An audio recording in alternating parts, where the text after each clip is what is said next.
Hello बच्चों, let's read this question. The question is Dalton's law of partial pressure is not applicable to, and the options are hydrogen and nitrogen mixture, hydrogen and chlorine mixture, hydrogen and carbon dioxide mixture and moist air. तो यहाँ पे हमारा की concept क्या होगा?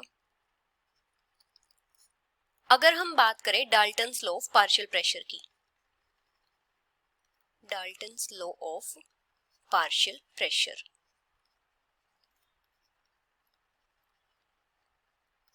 तो Dalton's law of partial pressure के according क्या होता है, अगर हमारे पास नॉन रिएक्टिंग गैसेस का मिक्सचर है तो उन गैसेस के मिक्सचर का जो टोटल प्रेशर होता है वो किसके इक्वल होता है, उस मिक्सचर में जो गैसेस प्रेजेंट होती है उन सब गैसेस के पार्शियल प्रेशर के सम के इक्वल होता है।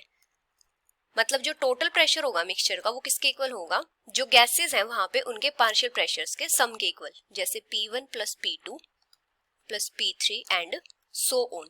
और यहाँ पे क्या कंडीशन होती है कि जो गैसेस होती है वो नॉन रिएक्टिंग होती हैं, मतलब gases do not react eight ordinary conditions.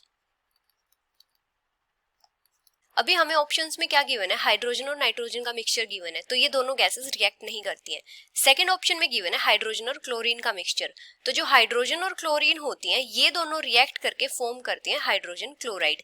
तो ये जो दोनों गैसेस होती हैं ये रिएक्ट करती हैं। इसकी वजह से क्या होता है, जो Dalton's law of partial pressure होता है वो इस मिक्सचर के ऊपर एप्लीकेबल नहीं होता है। Dalton's law not applicable.